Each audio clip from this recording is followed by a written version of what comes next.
Hola. Antes de entrar en materia, en este cursillo que anuncié ya en los últimos videos, creo que es conveniente conceptualizar algo básico. ¿Qué es el normalismo?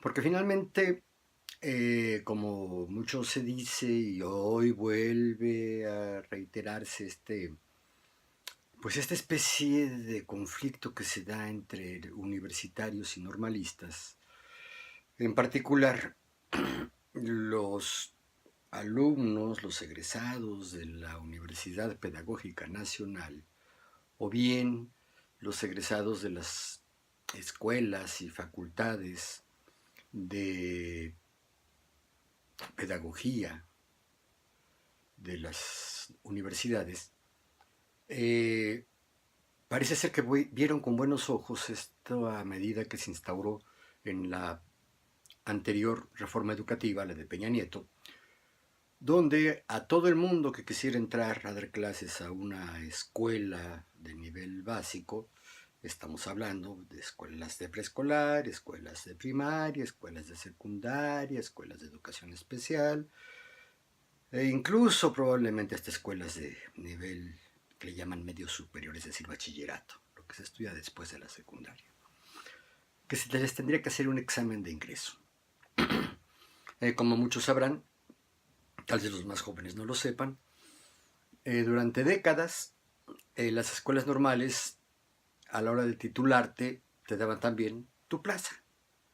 Y originalmente era una plaza que se te otorgaba en definitividad, con base, pues, ¿no?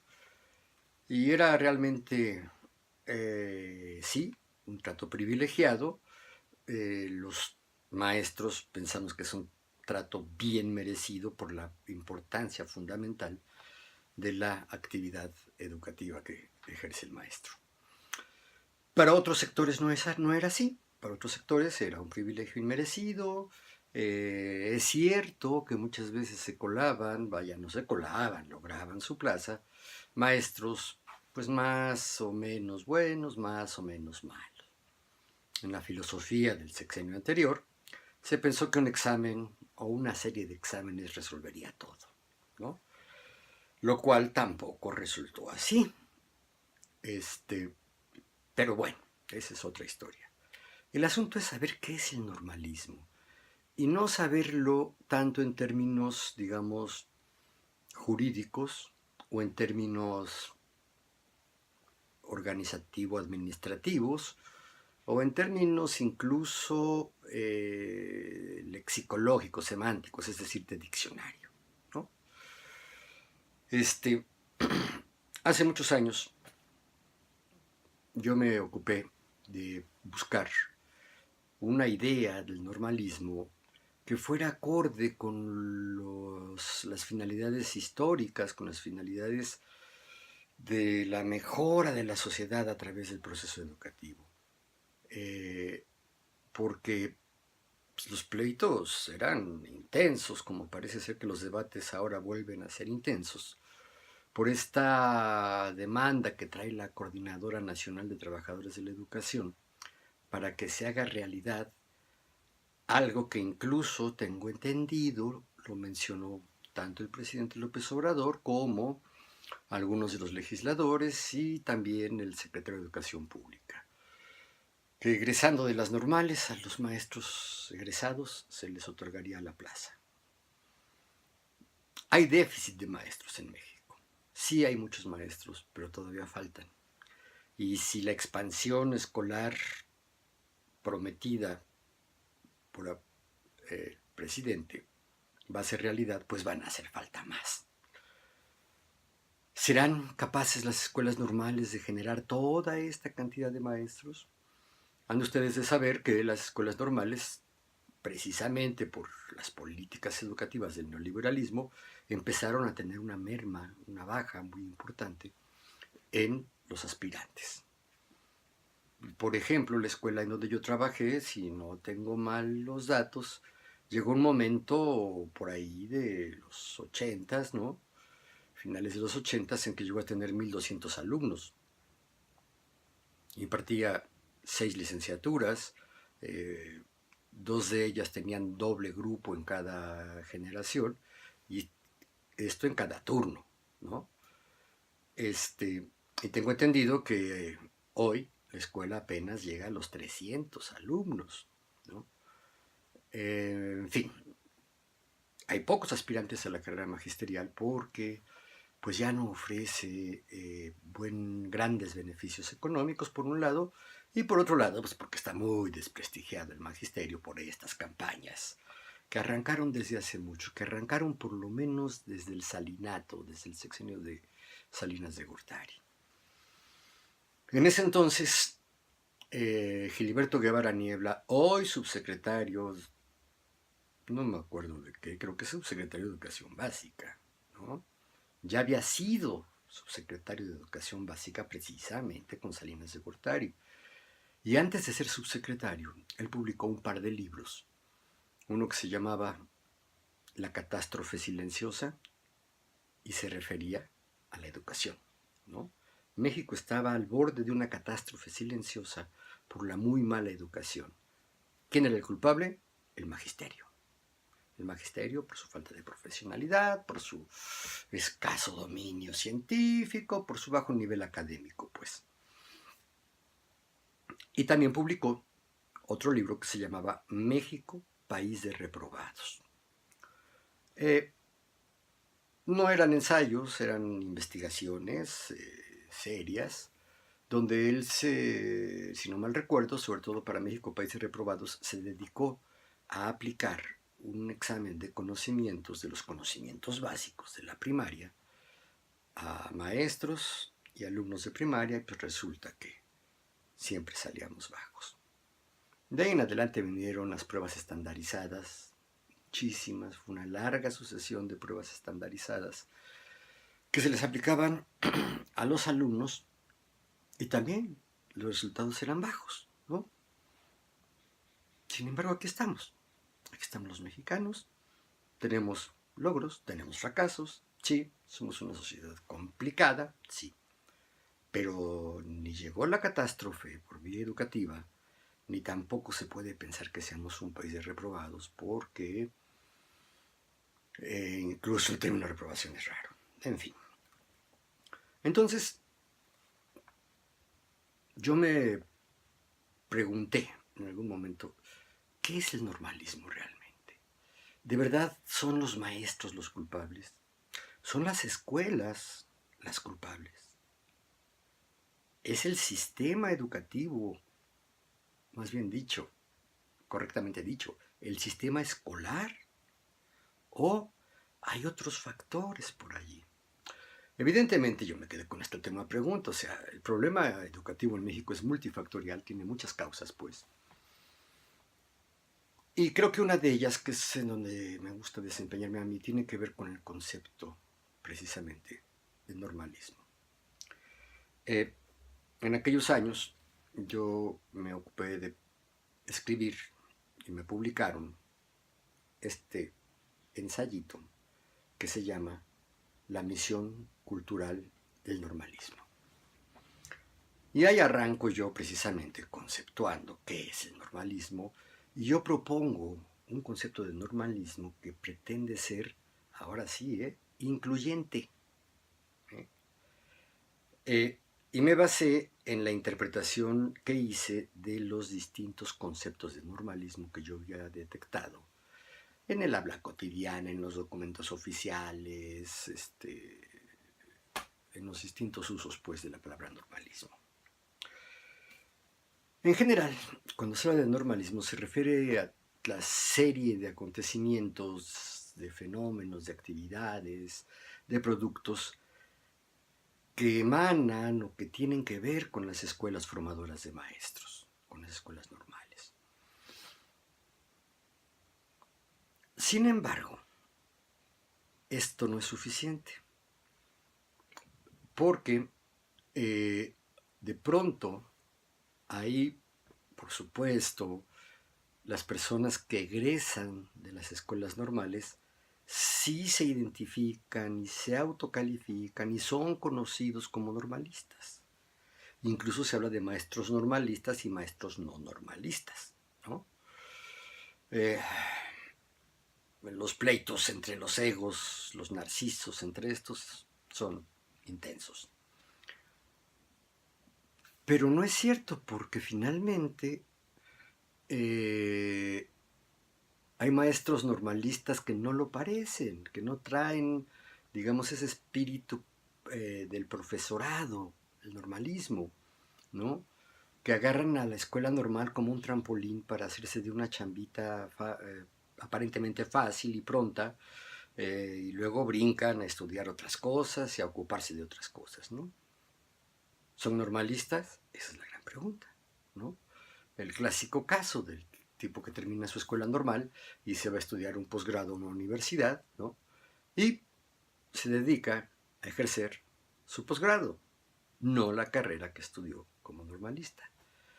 Hay fuga, pues, de talentos, hay fuga de profesionales, de lo que se supone es el destino natural de las escuelas normales, ¿no? O sea, las escuelas de nivel básico.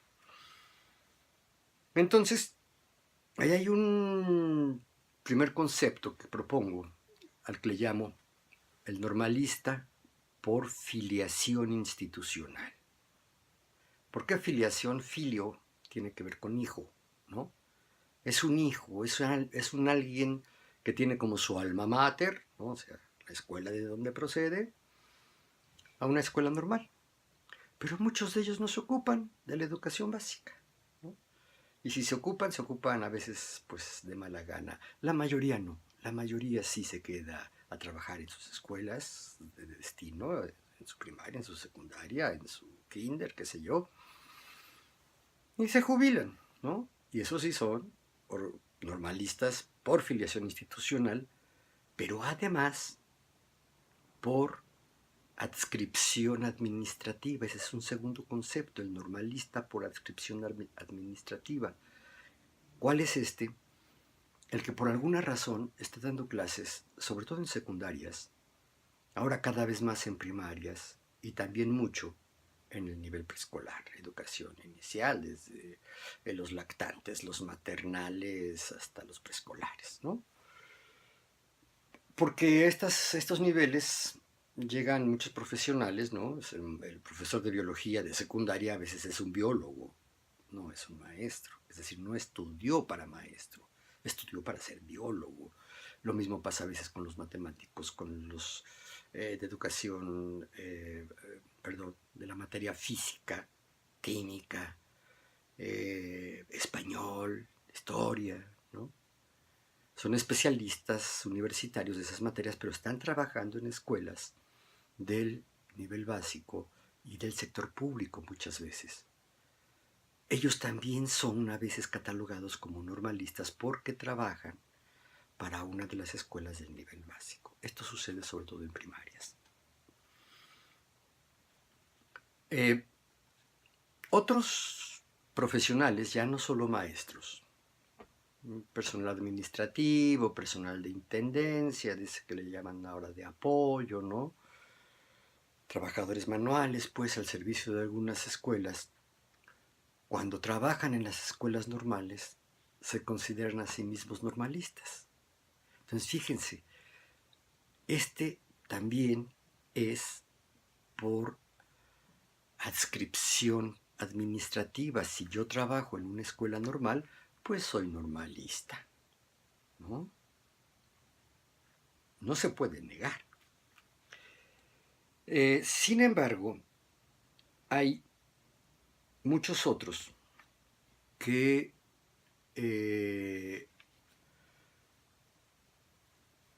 desarrollan actividades fuera del ámbito institucional a veces, o en otro tipo de instituciones, pero que están preocupados por la educación de los niños, están ocupados en la educación de los niños, sin tener ni el título de maestro normalista, a veces sin tener ni siquiera un título universitario,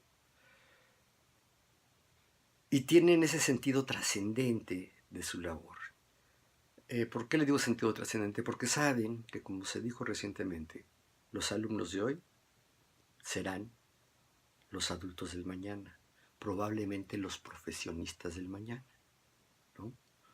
Probablemente los políticos del mañana, es decir, todo adulto medianamente preparado, pues pasa por la escuela de nivel básico. Y yo creo que estos también son normalistas. Entonces yo propongo, y aquí está donde hago mi propuesta, que también se entienda como normalista no solo al que estudia en una escuela normal, no solo al que trabaja en una escuela de nivel básico, no solo el que trabaja en algunas de las dependencias, incluso las oficinas centrales, las direcciones generales, las supervisiones de la educación normal, no solo ellos, sino también las personas que trabajan en otras cosas, en casas de la cultura, por ejemplo, en clubes, que dan cursos de verano, que ayudan a los niños a hacer sus tareas, ¿no? En las tardes, y que ni son egresados de escuelas normales, ni trabajan en las escuelas normales, ni trabajan en las escuelas de nivel básico, pero están haciendo la misma función sociohistórica que ejerce el normalismo, una función histórica. Por eso es que yo planteo que también hay un concepto de normalismo, o deberíamos de estar pensando en incorporar, en aliarnos, en no pelearnos con aquellos que de alguna manera ayudan a la educación de los niños. A veces en parques, ¿no?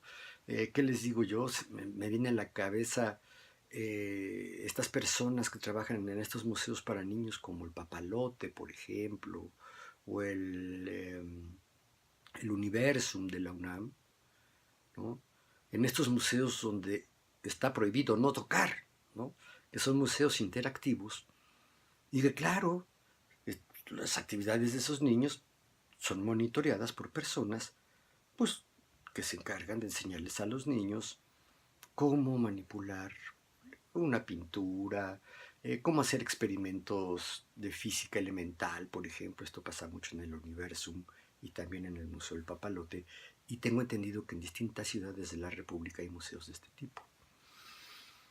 Esos evidentemente son aliados, ¿no?, de la tarea normalista. ¿Es el mejor nombre? No lo sé, pero evidentemente todos están involucrados en la educación de los niños. Y no están involucrados en la educación de los niños para hacer los niños bonitos, buenos y correctos, no, sino para hacer de ellos los mejores adultos posibles, ¿no? Para el mejor desarrollo de su personalidad. Claro, trabajando con los conocimientos, trabajando con las emociones, ¿no?, trabajando con las normas de convivencia, con el trabajo en equipo, la colaboración, el respeto a las reglas, etcétera, etcétera, etcétera. Y es por eso que yo propongo el siguiente concepto de normalismo.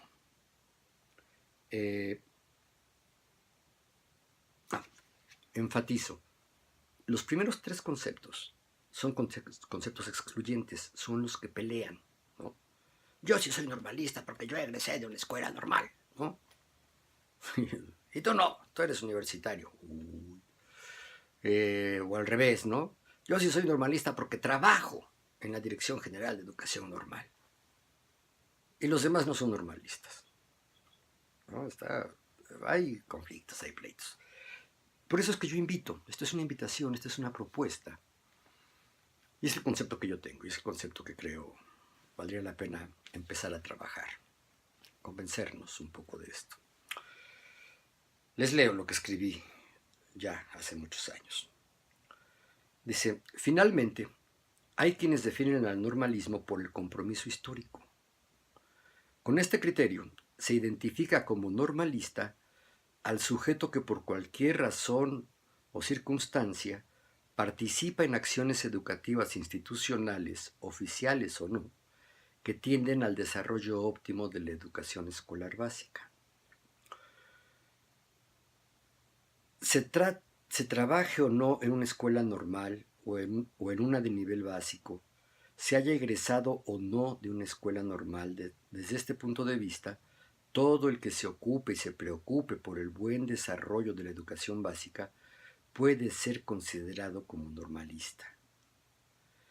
Los que definen al normalismo según la afiliación institucional, la adscripción administrativa o la ocupación profesional suponen que la función de la educación normal es formar maestros competentes para la enseñanza en niveles básicos de la escuela. Estas son visiones limitadas y limitantes de lo que ha sido y sobre todo de lo que puede ser el normalismo. Son limitadas porque reducen la función de la educación normal a una simple actividad de apoyo a otras instancias educativas, omitiendo las íntimas vinculaciones que hay y las que deben establecerse entre las instituciones normalistas y las condiciones cambiantes del entorno, que esto es bien importante. Creo que una de las grandes quejas de los críticos de la escuela es esta tendencia endógena, sí, a trabajar dentro de sí mismas, a encerrarse dentro de sí mismas y perder el contacto con la propia realidad, ¿no? Permítanme una breve anécdota, ¿no? Un día hay un accidente en la escuela, a la hora del descanso, es la secundaria. Un muchacho no ve que acaban de lavar los vidrios, eran portones de grandes cristales, ¿no? Toca la chicharra para regresar a clases y pues como se acostumbraba, pues hay carreritas, ¿no? Y a ver quién llega primero, ¿no? Entonces pues va este hombre, este muchacho, y ¡pum!, se mete por el vidrio, porque ese día habían abierto otras hojas de las que siempre estaban abiertas. El tipo queda herido, ¿no? Tiene cortaduras profundas. Inmediatamente los maestros, los prefectos, otros alumnos lo rodean, ¿no? Lo corren, se lo llevan a la enfermería, hay un reguero de sangre, ¿no? Entonces esto fue lo que me pasó a mí, así lo viví yo. Cuando llegamos había que formarse a la entrada del salón también para que la maestra de civismo recorriera la fila y viera que estuviéramos correctamente vestidos y bien formaditos, ¿no? Con los zapatos no empolvados, para dejarnos pasar. Y empieza el rumor. ¿Qué pasó? ¿Quién fue? Entonces empieza a correr el rumor que había sido un compañero nuestro, del grupo. Pues como yo me formaba hasta adelante por ser el más chaparro, pues yo me volteaba cuando podía, ¿no? Y sí, veía que faltaba uno de nosotros, ¿no? Y se hace el cuchicheo. Y la maestra a gritos, a sombrerazos, bueno, sombrerazos no, pero sí a gritos y amenazas, logra medio calmarnos y decir, ahora sí, avancen, entren al salón, ¿no? Siéntense en sus lugares. Y volteamos a ver si efectivamente había una banca vacía, ¿no? Y sigue el cuchicheo. Fue él, sí, fue él. ¿Y cómo está? ¿Qué le pasó? Imaginábamos lo peor, ¿no? Entonces la maestra siguió callándonos, nos logró callar y dice, según recuerdo, y cállense, porque hoy nos toca estudiar un tema que es muy importante, que es básico para ustedes. Así es que guarden silencio, esténse quietos porque vamos a ver el tema de... Se va al pizarrón y escribe con letras gigantescas, así enormes. La libertad. Y cállense porque vamos a estudiar la libertad, ¿no? Este es un ejemplo que me gusta poner de cómo de pronto la clase, el aula y la escuela misma están trabajando el programa, los contenidos programáticos, sin tener en cuenta las acciones que se viven, lo que viven los jóvenes, lo que se vive en la sociedad. Por eso las escuelas parecen presidios, altas bardas, ¿no? Puertas cerradas, hay muy poca permeabilidad entre los acontecimientos de la vida social y lo que sucede en la escuela. Un concepto como el que yo estoy proponiendo evidentemente te llevaría a pensar a idear y a buscar la manera de que la escuela de alguna manera responda a lo que sucede afuera y viceversa, ¿no? Que las enseñanzas escolares sean útiles en la vida social y no solamente para la vida escolar. Una de las grandes críticas que se le hacen a la escuela también, vean los videos del señor Ken Robinson, por ejemplo, aquí en YouTube, ¿no? Y van a ver cómo la queja es, pues es que la escuela solo te sirve para ir pasando de grado, ¿no? Y te prepara para llegar a la universidad, al nivel superior. Y ya que llegaste a la universidad, pues igual le sigues con un posgrado, ¿no? O sea, ya que terminas la universidad. Y yo creo que la escuela tiene el potencial de ser mucho más rico que eso. Les decía en un video que el gran fracaso de la escuela es la impartición de conocimientos, porque te aprendes las cosas para pasar el examen y que eso te permita pasar de grado, ¿no? En educación especial, me parece que las cosas están llegando a situaciones un tanto difíciles, porque los padres, con estas ideas eh, de escuela que sirve para pasar de grado, ¿no? Eh, pues exigen que sus hijos que pasaron por un CAM, sus hijos con discapacidad, que estuvieron en un centro de atención múltiple, porque su nivel de discapacidad les impedía estar en la escuela, en el aula regular, en el aula convencional, y fueron pasando de grado no por conocimiento, sino por edad, ¿no? Esta es un poco la filosofía del CAM. Terminan la secundaria y luego pues están adolescentitos, ¿no? Y pues los que intentan hacer el examen de ingreso a algún bachillerato, alguna preparatoria, pues generalmente fracasan, casi todos fracasan. Entonces están sin hacer nada. Tampoco tienen capacitación laboral ni tienen siquiera edad para trabajar, ¿no? Entonces hubo demandas muy fuertes de padres de familia y preocupaciones de algunos maestros de darles, ofrecerles la opción del bachillerato. Hasta donde yo me quedé, es decir, hace unos 4 años, yo creo, 4 o 5 años, se habían echado a andar ya algunos bachilleratos CAM, como centros de atención múltiple. Fui a visitar uno, creo que fue el primero que se fundó, y fue padrísimo ver la interacción entre esos pubertos con discapacidad, ciegos, sordos, con discapacidad intelectual, uno que otro con problemas motrices, ¿no? Lo bien que se llevaban entre ellos. Se llevaban tan bien como en cualquier secundaria, pero incluso con menos límites, ¿no? Entonces se vacilaban, había noviazgos, se molestaban unos a otros, había cierto nivel de bullying, ¿no? Es decir, tenían una forma de socializar muy parecido a la normal, tal vez hasta más fraternal, digamos, ¿no? Y le tocaba exponer a un equipo un tema de geografía universal. ¿Cuáles eran los materiales de estudio? Eran los materiales de estudio de la preparatoria abierta. Si alguien se ha acercado a los materiales de estudio de la preparatoria abierta, se habrá dado cuenta de que son materiales sumamente elevados. Son libros chonchos, gordos, ¿no? Con mucha información y con un lenguaje, pues que yo creo que muchos preparatorianos nomás no le entenderían, ¿no? Yo varias veces los he tenido en mis manos y digo, ay, si están complicados, ¿no? Si están como para sacar un estudio difícil.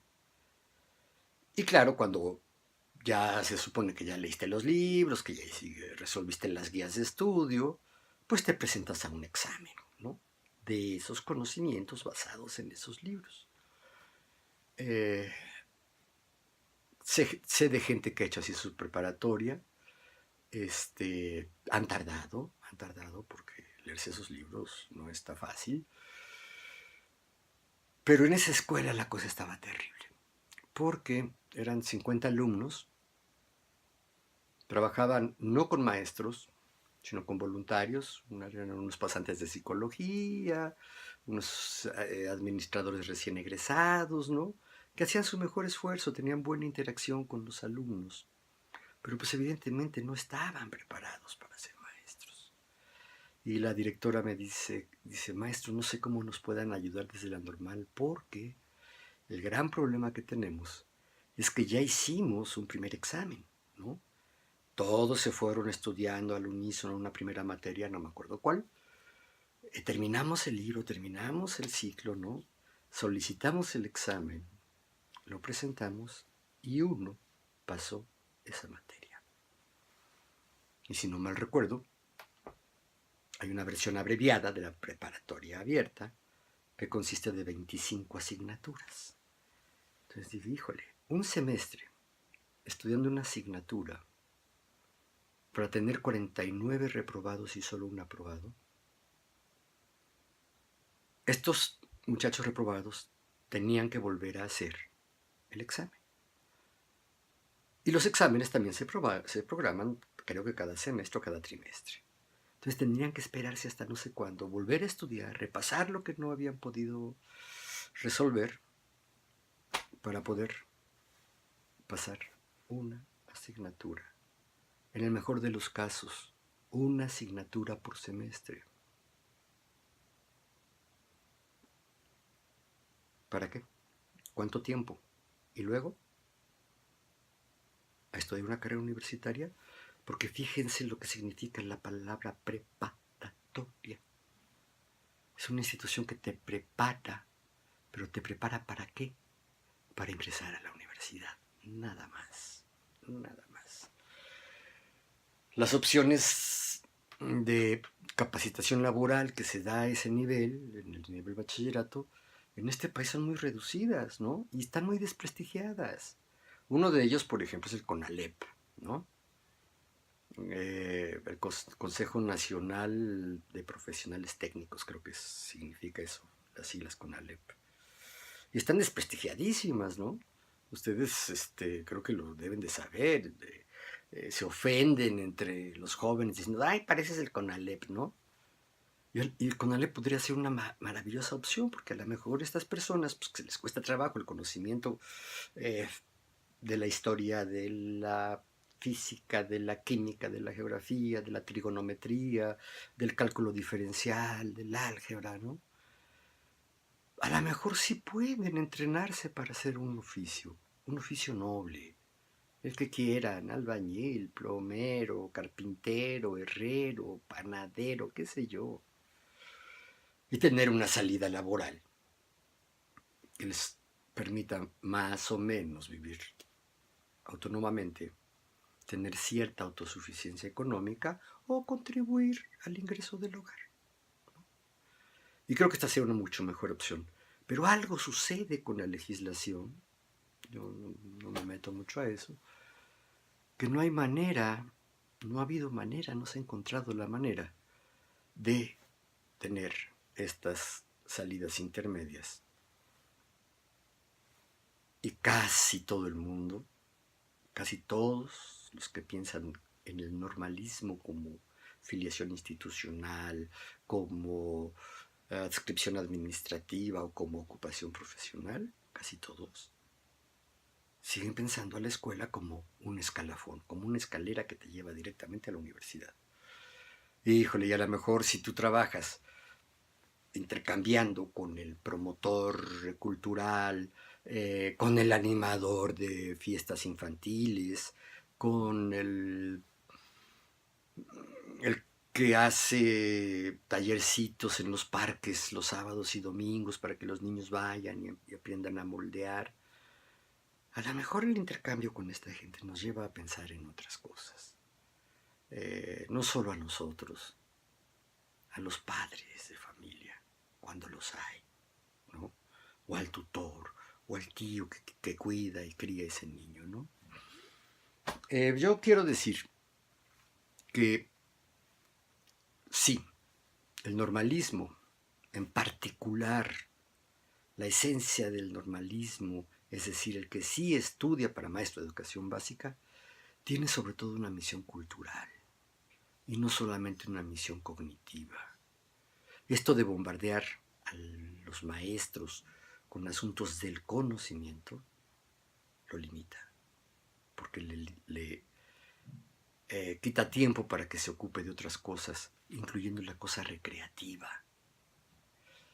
En otro momento yo les hablaré también, más adelante, de que cuál es el sentido académico, cuál es el significado académico de la educación normalista, qué es lo académico, por qué se acusa al maestro de tener bajo nivel académico y se le acusa injustamente.